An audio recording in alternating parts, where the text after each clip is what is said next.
All right, today we're diving into something really fascinating, a trait that psychology tells us is actually a rare cognitive strength.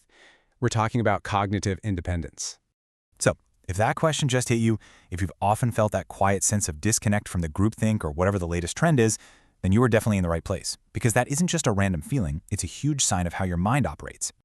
I mean, have you ever been called stubborn or maybe difficult, simply because you're the person who needs to understand the logic behind a rule before you'll just go along with it?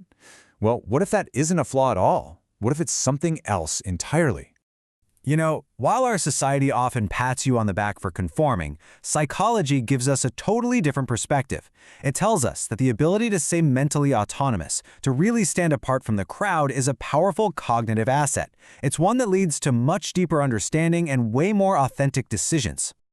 Think of it like this. Your mind might just be running on a different operating system than most other people.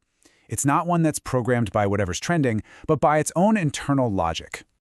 And let's be clear. This is not about being rebellious just for the sake of it. No way. It's about having a mind that runs on its own internal script, filtering all that noise from the world through your own reasoning. So, what does this actually look like in practice? Okay, let's start with how this trait shows up in social situations, because that's often where it's the most noticeable. The very first sign is a natural resistance to what psychologists call normative social influence. This is that really powerful, almost magnetic pull to just copy what others are doing to avoid being left out. And this slide just breaks it down perfectly. For most people, the question is about social proof. But for the cognitively independent mind, the question is always about function, about logic, and about personal value. It's not about being edgy. It's about prioritizing what actually makes sense to you.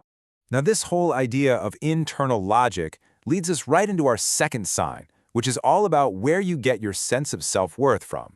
We live in a world that is just driven by that external reward loop, right? That constant checking for likes, for notifications. But if you have cognitive independence, your validation comes from an internal compass. Your sense of self is stable because it's not dependent on what the public thinks or digital applause. It's shaped by your own standards. And that internal compass? Well, it leads us directly to the third sign. You have a low dependency on group identity to define who you are.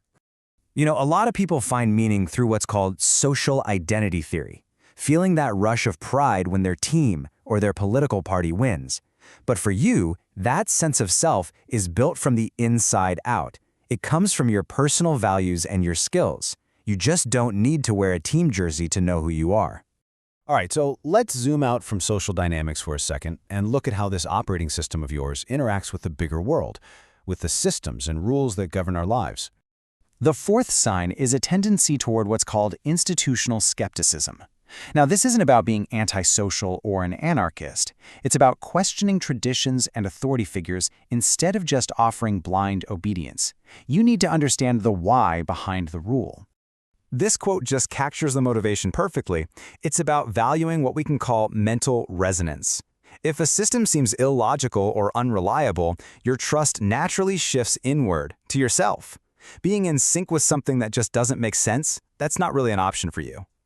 And this brings us to our final and maybe the most important sign of all, the ability to think about your own thinking. This is a skill that psychologists call metacognition. This internal monologue right here is the hallmark of metacognition. See, while a lot of people treat their opinions as part of their identity, you treat yours more like data. It's something to be examined, to be questioned, and yeah, to be updated when new evidence shows up, all without your ego feeling attacked. And this slide just sharpens that point beautifully. The goal for you isn't the ego-driven need to be right. The goal is the data-driven search for what is accurate. And that cognitive flexibility, that is an incredible strength. So after looking at all these signs, what's the big takeaway here? If this explainer felt like someone was just describing your life, there is a crucial reframing that you really need to hear. Let that sink in for a moment. All those times you felt out of step or just a little different, those weren't signs of a flaw. It is simply the price you pay for having a mind that processes the world with real depth and integrity.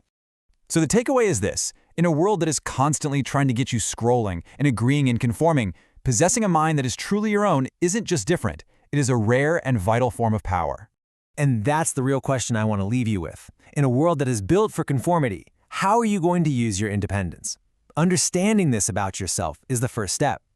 The next is deciding how to use that independent mind to navigate a world that wasn't necessarily built for it. Thanks for tuning in.